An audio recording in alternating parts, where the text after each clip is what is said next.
Praise the Lord. सभी विश्वासी भाई बहनों को प्रभु यीशु मसीह में जय मसीह की। बाइबल शिक्षा चैनल पर आप सभी का स्वागत है। हमारे इस चैनल को देखने के लिए आप चैनल को सब्सक्राइब करें और बेल आइकन के ऑल बटन को ज़रूर दबाएं, तभी आपको हमारी आने वाली हर वीडियो का नोटिफिकेशन मिलता रहेगा। आज मैं आपके लिए बाइबल की पुस्तक से शारीरिक युद्ध और आत्मिक युद्ध के अंतर के विषय एक गहरा अध्ययन लेकर आई हूँ। तो चलिए भाइयों बहनों, हम वीडियो स्टार्ट करते हैं। बाइबल दर्शाती है यहाँ कि पुराने नियम में हम बहुत बार लड़ाइयों का और युद्धों का जिक्र पढ़ते हैं। राजा शाऊल के समय में, राजा दाऊद के समय में और राजा यहोशापात के समय में भी, और ऐसे ऐसे अन्य राजाओं के समय काल में इजरायली कई प्रकार के युद्धों में शारीरिक लड़ाइयों को लड़ा करते थे। और हम देखते हैं कि यहोवा परमेश्वर ने उन्हें उनके हर युद्ध में विजय दिलाई, क्योंकि परमेश्वर सदा अपनी प्रजा के संग संग रहा करता था और इजरायली हर शारीरिक युद्ध में शत्रु से विजयी होते, बलवान रहते। हालेलुया। और लोग उस समय में तलवारों और भालों और हथियारों से लड़ा करते थे और विजयी होते थे। अपने हर युद्ध में यहोवा परमेश्वर की ओर से वह अपने लिए एक विजय को प्राप्त करते थे। वह सब कुछ हम पुराने नियम के पन्नों में दर्ज देखते हैं और पढ़ते हैं, शारीरिक युद्धों के विषय। परंतु आज हमारे सीखने का विषय वह है कि किस प्रकार परमेश्वर नए नियम में युद्धों को जीतता तथा अपनी प्रजा को शत्रु के हाथ से छुड़ाता। और आज हमें उसी युद्ध को लड़ने की आवश्यकता है जिसके विषय आज हमें प्रभु फिर से सिखाते हैं। हालेलुया। मेरे प्रियो, जैसा कि हमने अभी समझा कि पुराने नियम में भी शत्रु इजरायली प्रजा पर चढ़ाई करते, जो कि परमेश्वर की निज प्रजा थी। और तब वह सभी युद्ध शारीरिक युद्ध हुआ करते थे, जिसमें तलवार, भाले, अन्य शस्त्र और हथियारों के द्वारा युद्धों को लड़ा जाता था। परंतु आज हमें सीखना व जानना यह आवश्यक है कि आज जो हम नई वाचा के नए नियम की संतानें हैं, आज भी हमें कई प्रकार के युद्धों का सामना करना पड़ता है।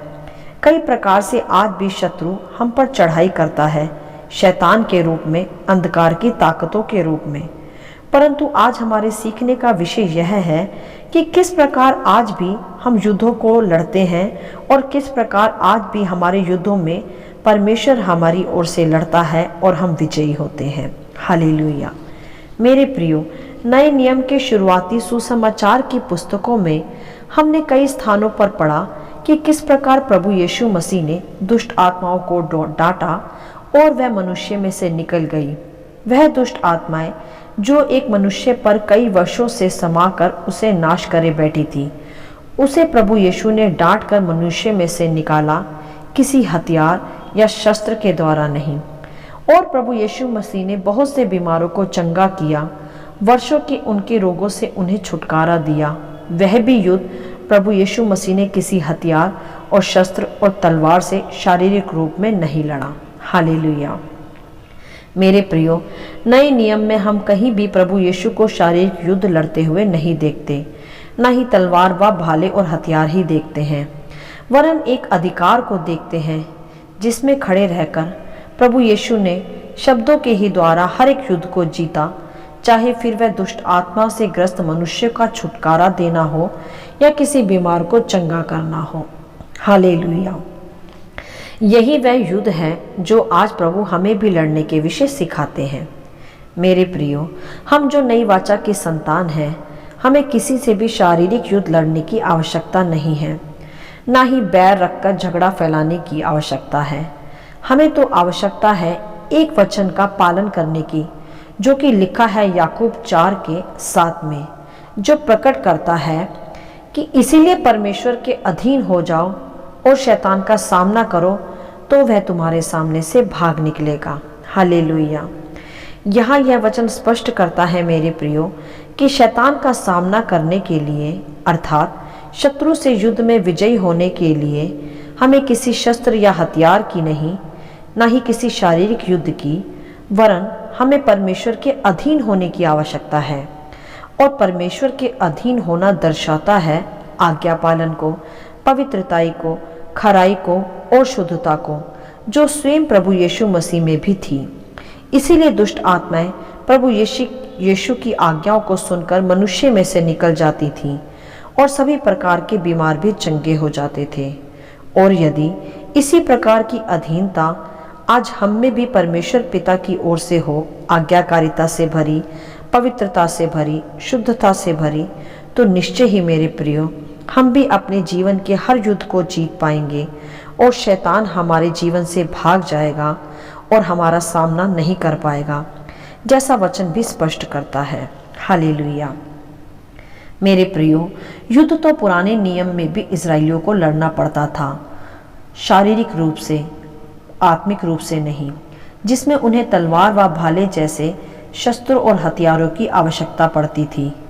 और युद्ध आज भी हम विश्वासियों को लड़ना पड़ता है, परंतु आज का युद्ध शारीरिक नहीं परंतु आत्मिक है। अर्थात आज का युद्ध मनुष्य से नहीं वरन शैतान की ताकतों से है, जो आकाश में है, उन अंधकार की शक्तियों से है। इसीलिए स्मरण रखें कि हमारा आज का युद्ध मांस और लहू से नहीं, जो हमें शस्त्रों की या हथियारों की आवश्यकता पड़े।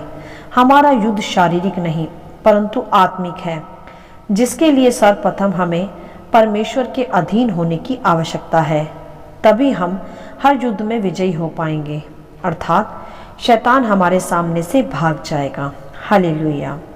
जैसे प्रभु यीशु मसीह सदा पिता परमेश्वर के अधीन रहे, आज्ञा पालन में जीवन बिताया, पवित्रता में जीवन जिया, सत्य के मार्ग पर चलते रहे और शत्रु को हराया और हर शैतानी युद्ध में विजय को प्राप्त किया। और अब बिल्कुल उसी प्रकार मेरे प्रियो हमारा जीवन भी परमेश्वर के वचन के आधार पर होना है, तभी हम शैतान को हरा सकते हैं। यही है आज नए नियम के लोगों के युद्ध में लड़ने के हथियार, जो स्पष्ट भी करते हैं इफिसियों अध्याय 6 में कि परमेश्वर के सारे हथियार बांध लो कि तुम शैतान की युक्तियों का सामना कर सको। और हथियार है मेरे प्रियो, सत्य से अपनी कमर कसकर और धार्मिकता की झिलम पहनकर और पाँव में मेल के सुसमाचार की तैयारी के जूते पहनकर और इन सब के साथ विश्वास की ढाल और उद्धार का टोप और आत्मा की तलवार जो परमेश्वर का वचन है, इसे ले लो। और फिर शैतान का जब हम सामना करते हैं तो वह हमारे सामने से भाग जाता है, अर्थात हम हर प्रकार के शैतानी युद्धों में फिर जीत पाते हैं। इन्हीं हथियारों के द्वारा, परमेश्वर की अधीनता में बने रहने के द्वारा हम अपने आत्मिक युद्ध में विजयी होते हैं। हालेलुया। मेरे प्रियो, आज के विषय में यह सीख लें व समझ लें कि युद्ध पुराने नियम में भी था, जो हथियारों द्वारा शारीरिक रूप से लड़ा जाता था और जीत प्राप्त की जाती थी परमेश्वर के संग होने के कारण।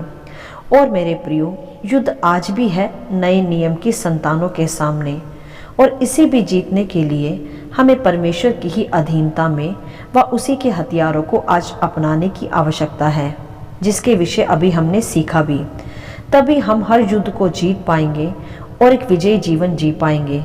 परमेश्वर की अधीनता में बने रहना मनुष्य का सबसे बड़ा हथियार है, जिसके द्वारा हम शत्रु पर जय प्राप्त कर सकते हैं और आत्मिक युद्ध में विजयी हो सकते हैं। मेरे प्रियो, यही है शारीरिक युद्ध और आत्मिक युद्ध का अंतर।